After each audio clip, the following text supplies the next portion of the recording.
നമ്മൾ നോമ്പുകാലം ആരംഭിച്ചു. നോമ്പുകാലത്തിൽ നമ്മളെപ്പോഴും ഭക്ഷണ സാധനങ്ങളൊക്കെ അതിന് മാറ്റിവെക്കാനായിട്ട്, നോമ്പ് നോക്കാനായിട്ട് നമുക്ക് വലിയ മടിയൊന്നും ഇല്ല.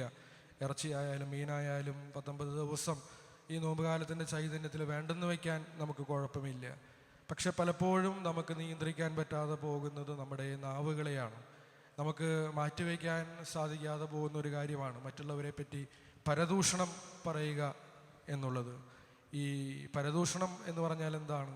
ഒരാളുടെ അഭാവത്തിൽ ആ വ്യക്തിയെ പറ്റി മറ്റൊരാളോട് ആ വ്യക്തിയുടെ കുറവുകൾ, അയാളെ മോശക്കാരനാക്കണം, ഇകഴ്ത്തിക്കാട്ടണം എന്നുള്ള ദുരുദ്ദേശത്തോടെ പറയുന്നതാണ് പരദൂഷണം എന്നുള്ളത്. ഉദാഹരണത്തിന്, തൊട്ടടുത്ത വീട്ടിൽ ഒരാൾ വലിയ വിലയുള്ള ഒരു കാറ് വാങ്ങി. അത് ആളെ പറ്റി മറ്റൊരാളോട് അങ്ങനെ കാറ് വാങ്ങിയ ഒരു കാര്യം പറയുന്നത് ഒരു ഇൻഫർമേഷൻ മാത്രമാണ്, ഒരു അറിവ് പകരലാണ്. പക്ഷെ അതിൻ്റെ കൂട്ടത്തിൽ ആ കാറ് ഇത്രയും വില കൊടുത്ത് വാങ്ങാനായിട്ടുള്ള കപ്പാസിറ്റി ഉള്ള ആളല്ല ആ വ്യക്തി. അവൻ എന്തോ തരികട കാണിച്ചിട്ടാണ് ആ കാറ് വാങ്ങിയത് എന്ന് പറയുന്നിടത്ത് അത് പരദൂഷണമായിട്ട് മാറുകയാണ്. കാരണം നമ്മുടെ ഉദ്ദേശം അയാൾ കാറ് വാങ്ങിയെന്ന് മറ്റൊരാളോട് പറയുന്നൊരു ഇൻഫർമേഷൻ കൊടുക്കലല്ല, അല്ലെങ്കിൽ നല്ല ഉദ്ദേശത്തോടെയല്ല, അയാളെ മോശമാക്കി കാണിക്കാനായിട്ടുള്ള ആഗ്രഹത്തോടെയാണ് നമ്മൾ അത് പറയുന്നത്. അപ്പോഴാണ് ഈ സംസാരം പരദൂഷണമായിട്ട് മാറുന്നത്. എന്നാൽ നമ്മൾ ചോദിക്കും, അപ്പോൾ മറ്റുള്ളവരെ പറ്റി നമുക്ക് മോശമായിട്ടുള്ളതൊന്നും, അല്ലെങ്കിൽ അവർ ചെയ്യുന്ന മോശമായിട്ടുള്ള കാര്യങ്ങളൊന്നും ആരോടും പറയാൻ പാടില്ലേ? ഇതൊക്കെ പരദൂഷണമായിട്ട് മാറുമോ? അങ്ങനെയില്ല. ചില സന്ദർഭങ്ങളുണ്ട്. ചില സന്ദർഭങ്ങളിൽ ഒരു വ്യക്തി നമ്മുടെ സമൂഹത്തിൽ ഒരുപാട് പേരെ വഞ്ചിക്കുന്നു, ചതിക്കുന്നു. അതെനിക്ക് അനുഭവമുള്ള ഒരു കാര്യമാണ്. മറ്റുള്ളവർ ചതിക്കപ്പെടാതിരിക്കാൻ വേണ്ടി എൻ്റെ സമൂഹത്തിലുള്ള മറ്റുള്ളവരോട് ആ വ്യക്തിയെ പറ്റി എനിക്കിങ്ങനൊരു അനുഭവം ഉണ്ടായി എന്ന് പറയുന്നത് പരദൂഷണമല്ല, അതൊരു മുന്നറിയിപ്പാണ്. അത് മറ്റൊരു വ്യക്തിയെ ആ ചതിയിൽ നിന്ന് രക്ഷിക്കാനായിട്ടുള്ള ഒരു കാര്യമാണ്. അതിനെ പരദൂഷണം എന്ന് പറയാൻ പറ്റില്ല. അല്ലെങ്കിൽ മറ്റൊരു ഉദാഹരണമാണ്, ഒരു വ്യക്തി, ആ വ്യക്തിയുടെ ചില മോശം കാര്യങ്ങൾ അത് തിരുത്തണമെന്ന് എനിക്ക് നേരിട്ട് പറയാനായിട്ടുള്ള സാധ്യതയില്ല, അങ്ങനെ പറയാനുള്ളൊരു ധൈര്യമില്ല, അല്ലെങ്കിൽ ബന്ധമില്ല. അത്തരം സാഹചര്യങ്ങളിൽ ആ വ്യക്തിയുടെ ആ മോശം കാര്യത്തെപ്പറ്റി ആ വ്യക്തിയെ ഇൻഫ്ലുവൻസ് ചെയ്യാൻ പറ്റുന്ന ഒരാളുടെ അടുത്ത് എനിക്ക് സൂചിപ്പിക്കാം.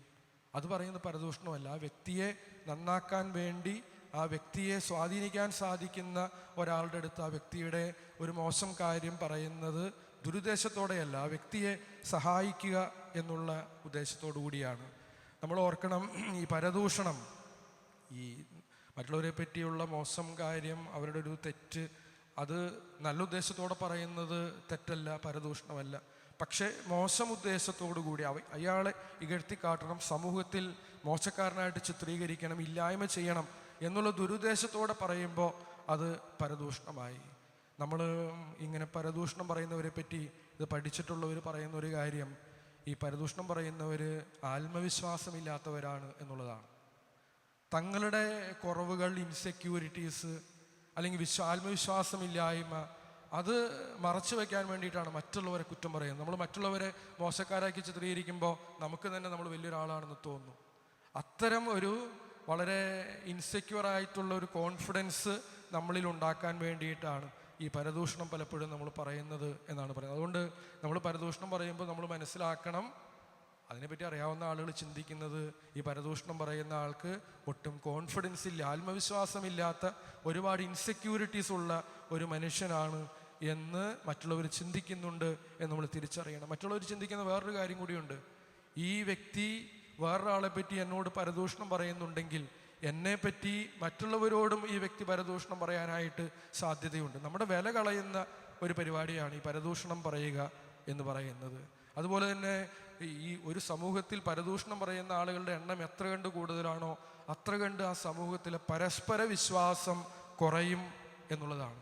അതുകൊണ്ട് സ്നേഹമുള്ളവരെ, ഈ നോമ്പുകാലത്ത് നമുക്ക് ഈ വലിയൊരു അപകടം, അത് സമൂഹത്തെ നെഗറ്റീവായിട്ട് ബാധിക്കുന്നതാണ്.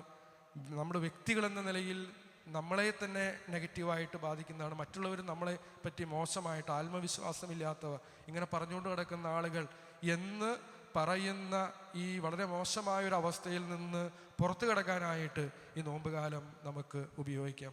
അതിന് ഈ സോക്രട്ടീസ് പറയുന്ന ഒരു മാർഗമുണ്ട് ഇതിൽ നിന്ന് നമുക്ക് പുറത്ത് കടക്കാനായിട്ട്. അദ്ദേഹം പറയുന്നത് 3 ഫിൽറ്ററുകളെ പറ്റിയാണ്, 3 അരിപ്പകൾ.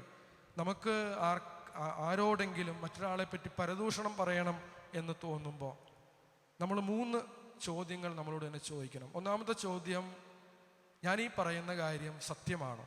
അതാണ് ആദ്യത്തെ ചോദ്യം, എന്നോട് തന്നെ ചോദിക്കണം പറയുന്നതിന് മുമ്പ്. രണ്ടാമത്തെ കാര്യം, ആരെ പറ്റിയാണോ ഞാനിത് പറയുന്നത് ആ ആൾക്ക് ഇതുകൊണ്ട്, ഞാൻ ഈ പറയുന്ന കാര്യം കൊണ്ട് എന്തെങ്കിലും ഗുണം ഉണ്ടാകുന്നുണ്ടോ? അതാണ് രണ്ടാമത്തെ ചോദ്യം. മൂന്നാമത്തെ ചോദ്യം, ആരോടാണോ നമുക്ക് പരദൂഷണം പറയണമെന്നുണ്ടെങ്കിൽ വെറുതെ പറഞ്ഞിട്ട് കാര്യമില്ല, ആരോടെങ്കിലും പറയണം. ആരോടാണോ മറ്റൊരാളെ പറ്റി ഞാൻ പരദൂഷണം പറയുന്നത് ആ ആൾക്ക് ഇത് കേൾക്കുന്നത് വഴിയായിട്ട് എന്തെങ്കിലും ഗുണമുണ്ടോ?